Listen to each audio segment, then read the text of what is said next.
Welcome to Life Stories, where we share tales of resilience, courage, and hope. Today's story is a gripping journey of a young girl named Emma, caught in the shadows of her father's struggles and her own silent battles. When an unexpected ally steps in, her life takes a dramatic turn, uncovering profound truths about love, healing, and the power of taking a stand. Stay with us as we explore Emma's fight to reclaim her voice and future. Don't forget to subscribe to our channel and hit the bell icon to begin today's moving story. Let's dive in. It was a warm, quiet afternoon when I first encountered Emma Johnson and her father, Mark. I had been seated in the waiting room at Riverside Medical Center, flipping idly through a magazine, waiting for a routine checkup. Across from me sat a young girl, around 14, her dark brown eyes fixed on the floor, her left sleeve pinned up neatly where her arm should have been. Next to her was a man in his late 30s, his face lined with weariness and frustration. The two of them sat in silence, though it wasn't a comfortable one. The air between them seemed heavy, weighed down by something unsaid. The therapy room door opened, and Dr. Harper, the physical therapist, ushered them inside. Curious, I watched as they disappeared down the hall, the girl's hesitant gait contrasting sharply with her father's impatient strides. It wasn't until much later that I would understand the depth of what I had just witnessed. Inside the therapy room, Emma sat stiffly on the examination table. Mark was positioned in a chair nearby, his arms crossed tightly over his chest. Dr. Harper and Dr. Bradley, the pediatric orthopedic specialist, began discussing Emma's progress. She had been attending therapy for years to improve her motor skills after being born with amniotic band syndrome, a condition that had caused her to lose part of her left arm before birth. Despite the challenges, Dr. Harper commended her remarkable improvements. Emma's fine motor skills have come a long way, Dr. Harper said, her tone warm and encouraging. Last week, she tied her shoelaces using the one-handed technique we've been practicing.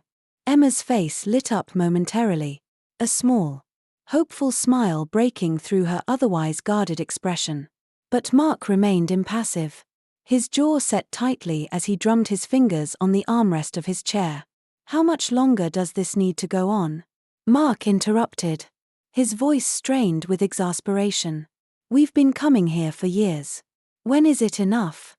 Dr. Bradley leaned forward, his tone calm but firm. Mr. Johnson, the therapy isn't just about immediate progress. It's about preventing long-term issues. Without proper intervention, Emma could develop compensatory movements that strain her shoulders, spine, and other joints. Mark sighed heavily, his frustration barely contained. It was clear he was tired, not just physically, but emotionally and financially as well. The conversation turned to the possibility of a prosthetic arm, something that could significantly improve Emma's mobility and balance. But when Dr. Bradley mentioned the costs, Mark's face drained of color. The prosthetic itself would cost around $10,000.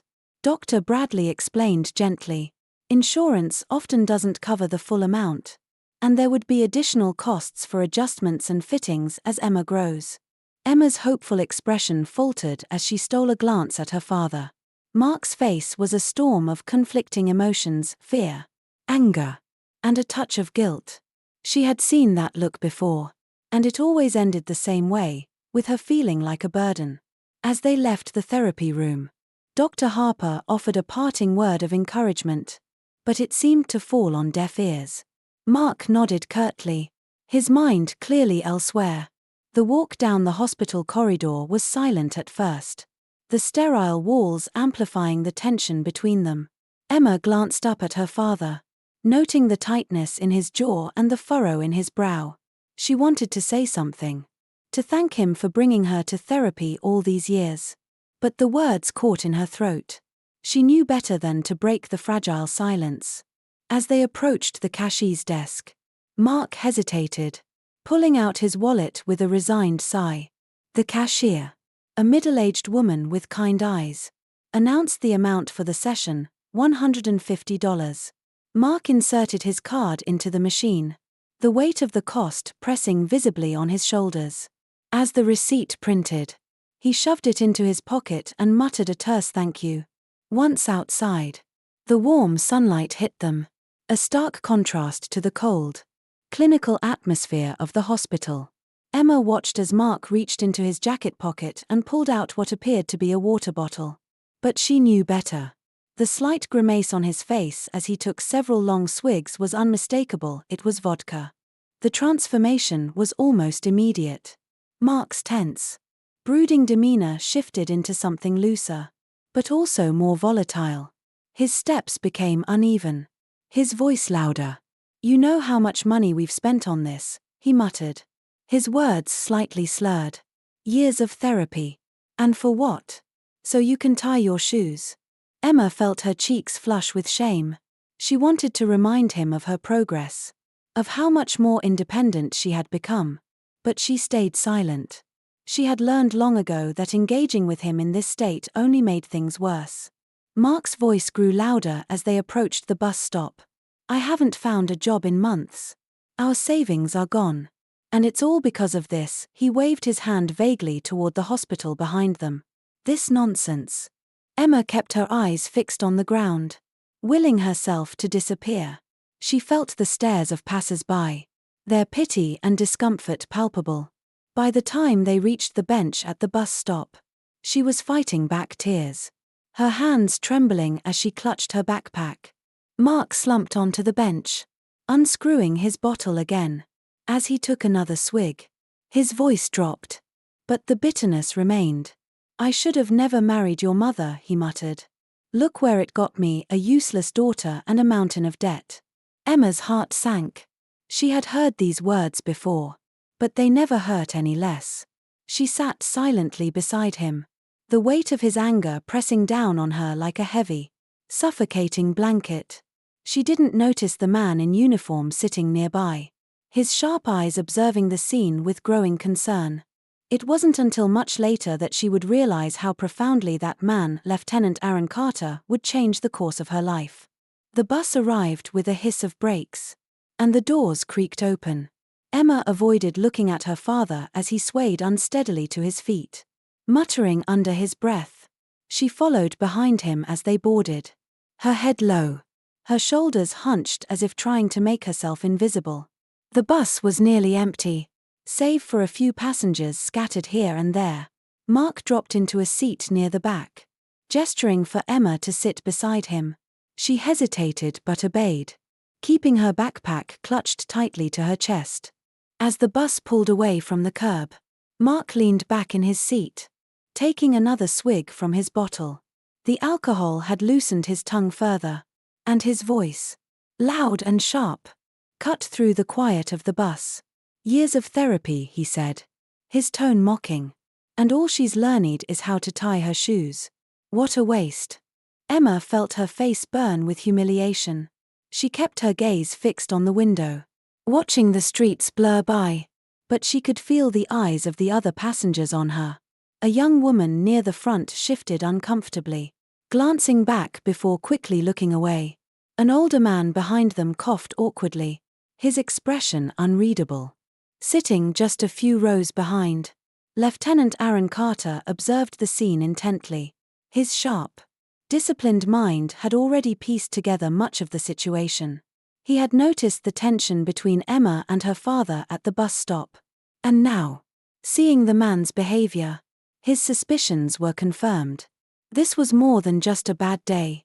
This was something deeper, darker. Aaron's military training had taught him to assess threats quickly, to act decisively when the situation called for it.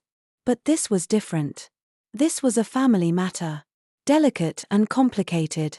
He couldn't just step in without considering the consequences, not without making things worse for the girl. Still, he couldn't sit by and do nothing. Mark's voice rose again, slurred and bitter. "And that doctor, talking about prosthetics, like we have $10,000 lying around. Dream on, kid. You're not getting anything fancy like that." Emma flinched at his words. her hands tightening around the straps of her backpack. She didn't respond. She didn't argue. She had learned long ago that it was safer to stay quiet, to let the storm rage itself out. Aaron clenched his jaw, his hands gripping the edge of the seat in front of him. His instinct was to intervene, to stand up and tell the man to stop. But he held back, knowing he needed to choose the right moment. His eyes flicked to Emma, who sat motionless beside her father, her small frame tense and her face a mask of forced indifference. It broke his heart to see a child bear such a heavy weight. The bus slowed to a stop, and a young mother with a baby in a stroller climbed aboard. She struggled to maneuver the stroller into the designated space near the front, her tired eyes scanning for a seat. Mark noticed her immediately, his gaze sharpening. "What a cute little baby," he said loudly, a mocking edge to his tone. "Bet she's perfect. Isn't she?" The mother gave a polite, strained smile, clearly uncomfortable. She adjusted the baby's blanket, avoiding eye contact. But Mark wasn't done. He leaned forward, gesturing vaguely toward Emma. "Enjoy it while it lasts," he said, his voice dripping with bitterness. "They don't stay perfect forever." Emma shrank further into her seat, her cheeks burning with shame. She wanted to disappear, to melt into the fabric of the bus and never be seen again. Her father's words cut deep, each one a reminder of how far she had fallen short of his impossible expectations. Aaron couldn't take it anymore. He stood up, his movements calm but deliberate, and made his way toward the back of the bus. He stopped a few rows away, close enough to intervene if necessary but far enough to avoid escalating the situation. He met Emma's eyes briefly, offering a small, reassuring nod. It was a silent message: "You're not alone." Mark noticed him then, his bleary eyes narrowing. "What are you looking at?" he demanded, his tone belligerent. Aaron didn't respond. He simply sat down, his posture relaxed but his gaze steady. Mark muttered something under his breath and turned away, but his hostility lingered in the air. For the rest of the bus ride, Aaron kept a close watch on the pair, his mind racing with possibilities. He knew he couldn't solve all of their problems in one afternoon, but he also knew he couldn't walk away and pretend he hadn't seen what he'd seen. The girl needed help, and someone had to step in. Someone had to care. As the bus rumbled toward its next stop, Aaron made a silent promise to himself: he wouldn't let this go. Not this time. As the bus continued its journey, the atmosphere inside remained heavy, thick with the tension Mark had created. Emma sat quietly, her head bowed, while Mark continued to grumble to himself. Aaron, now seated a few rows behind them, kept a watchful eye on the situation, his mind racing with ways to help the girl without making things worse. The bus came to a sudden halt at a red light, jolting the passengers. The abrupt motion caused Mark to lose his grip on the bottle he'd been clutching, spilling its contents onto the floor. "Damn it," he barked, glaring at Emma as though it were her fault. His voice echoed through the bus, drawing more uncomfortable glances from the other passengers. Emma shrank further into her seat, her hands trembling as she stared at the floor. Aaron's jaw tightened. He couldn't stand seeing her endure this any longer. The light turned green, and the bus rolled forward. But Aaron's focus remained on the scene unfolding in front of him. Finally, Mark turned to Emma, his voice venomous. "Do you have any idea how much you've cost me? Therapy sessions, doctors. Now they're talking about prosthetics. I've had enough of this. You'll never be normal, no matter how much money we throw at it." Emma flinched at his words, tears pooling in her eyes. She opened her mouth to respond, but the words caught in her throat. She didn't have the strength to argue, not after years of enduring his tirades. Instead, she turned her head to the window, willing the ride to end. Aaron decided he couldn't wait any longer.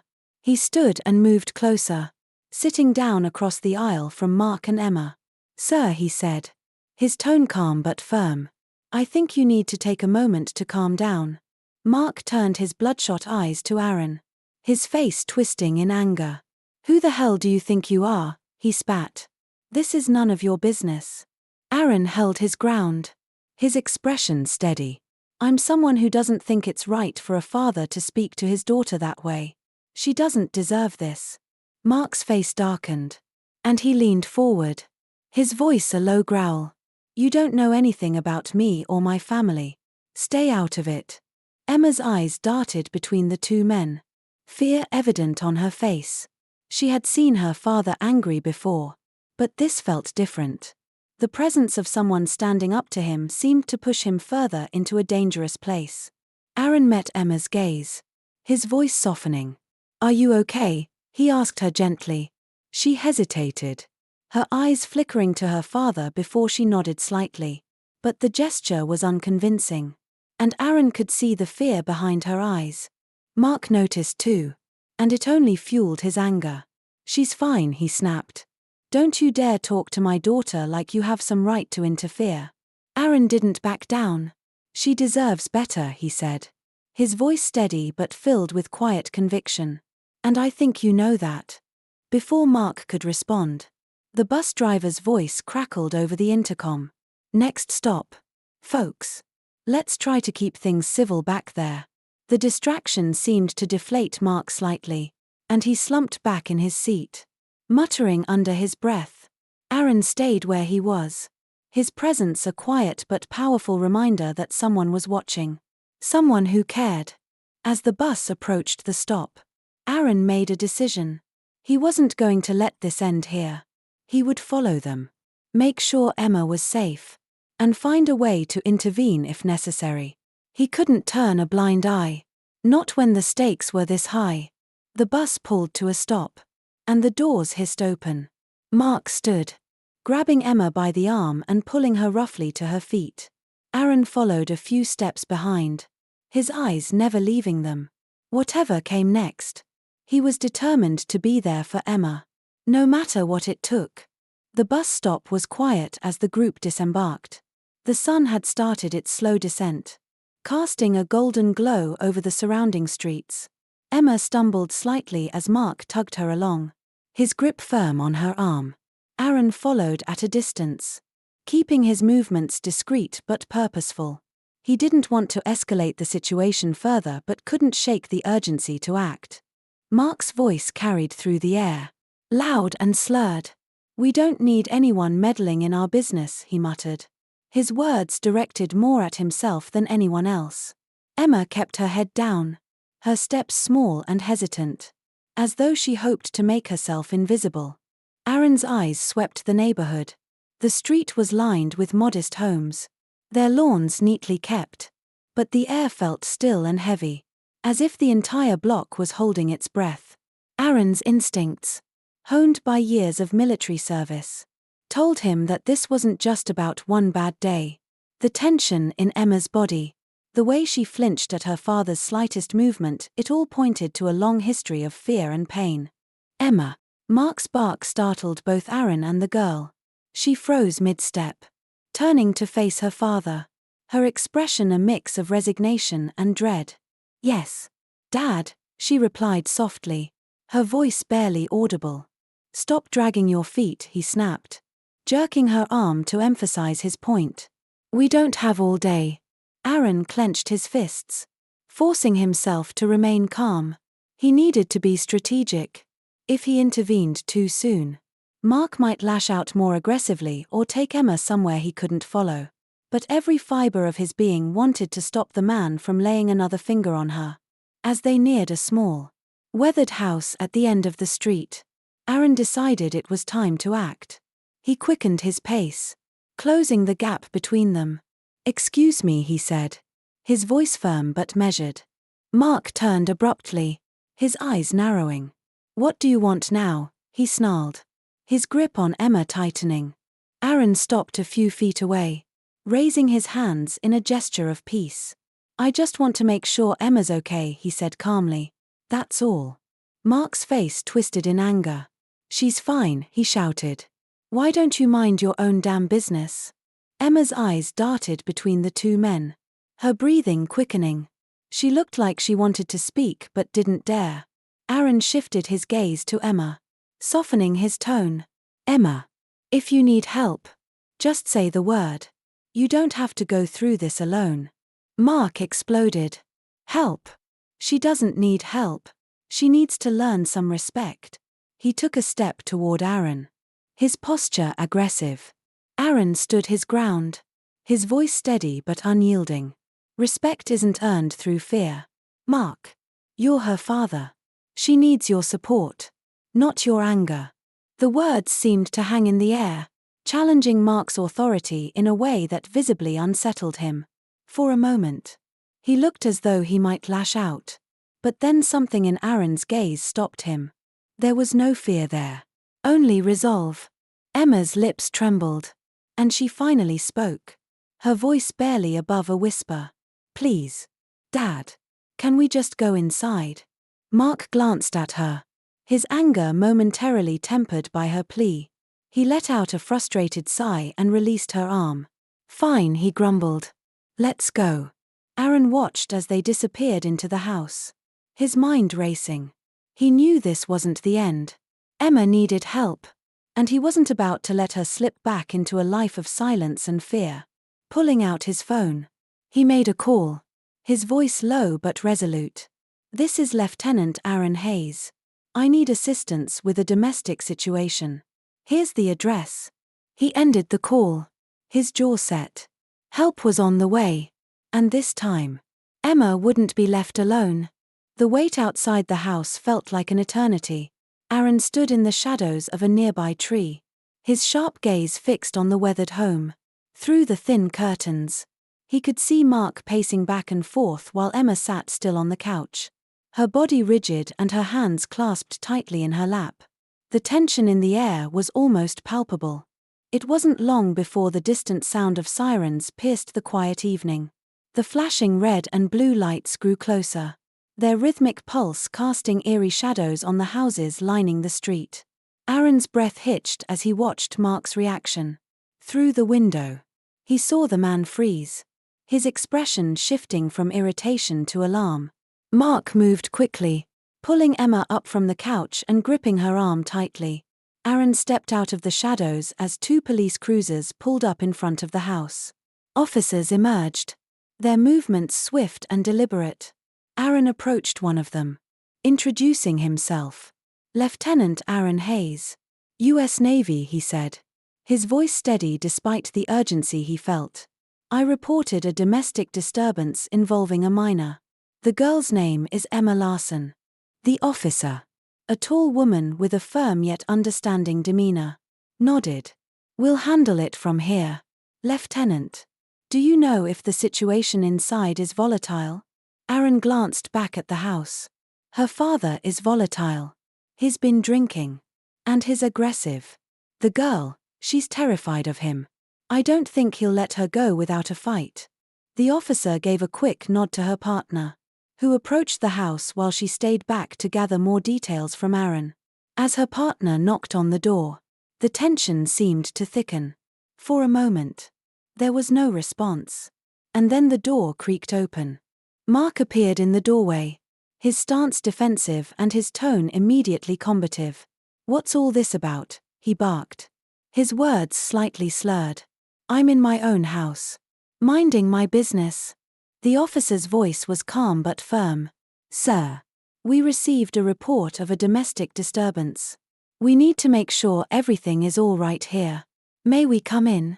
Mark glared at her, his grip tightening on the doorframe. There's no disturbance here. Whoever called is just stirring up trouble. Emma appeared behind him, her face pale and her eyes wide with fear. Aaron's heart sank as he noticed the faint tremble in her hands. Miss Larson, the officer said gently, addressing Emma directly. Are you okay? Can you step outside to talk to us? Before Emma could respond, Mark interjected. She's fine. She doesn't need to talk to anyone. His voice was loud, his body tense as though he was preparing to physically block the officers. Aaron took a step forward, his voice cutting through the mounting chaos. Mark, let her talk. You've done enough. Mark turned toward Aaron, his anger boiling over. "You don't get to tell me what to do with my kid." The officers immediately moved to de-escalate the situation, one stepping in front of Mark while the other gently guided Emma out the door. Aaron watched as Emma hesitated, glancing nervously between her father and the officer. "Emma," Aaron said softly, his voice carrying a calm reassurance. "It's okay. You're safe now."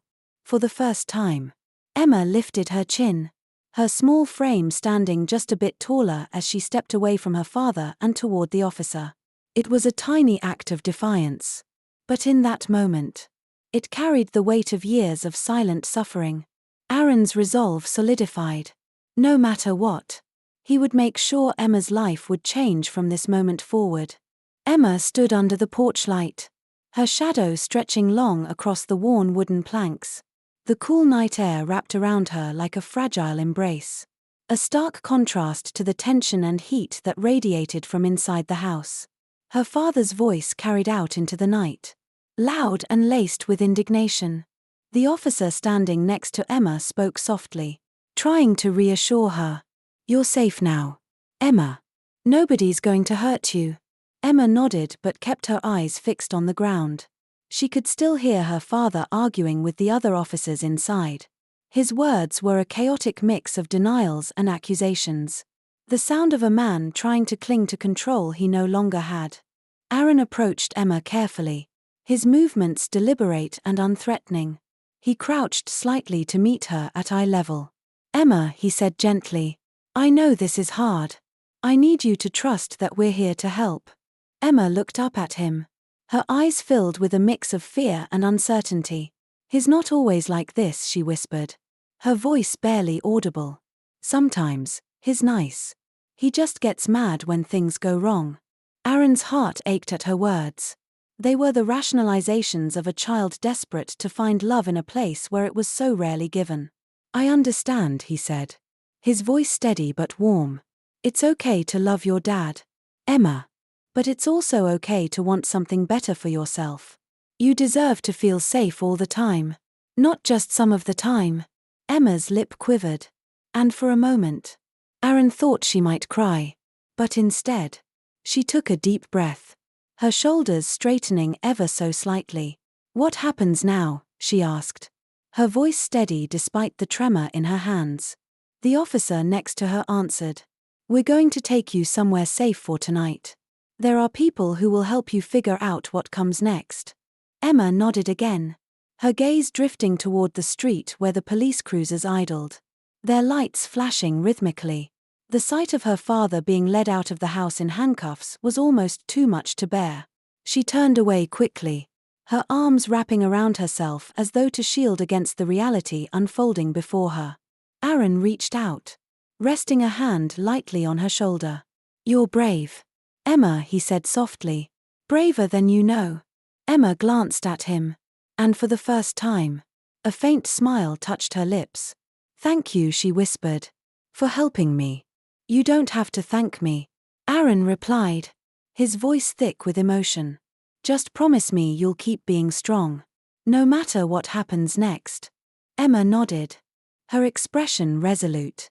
She climbed into the waiting car, the door closing with a quiet finality. As the car pulled away, taking Emma toward a safer future, Aaron stood on the sidewalk, watching until the taillights disappeared into the night. In that moment, he knew he had done the right thing, but more than that, he knew he would stay in Emma's life, ensuring she had every opportunity to heal, grow, and find the happiness she so deeply deserved. As Emma's car disappeared into the night, a sense of hope lingered in the air. Aaron stood on the empty sidewalk, knowing this was just the beginning of her journey to healing and safety. Emma's courage to speak out, despite her fears, marked a turning point not just for her but for everyone who believed in a better future. Thank you for joining us today on Life Stories. If this story touched your heart, don't forget to subscribe to our channel and hit the notification bell. Stay tuned for more stories that inspire, teach, and remind us of the strength within us all. See you in the next video.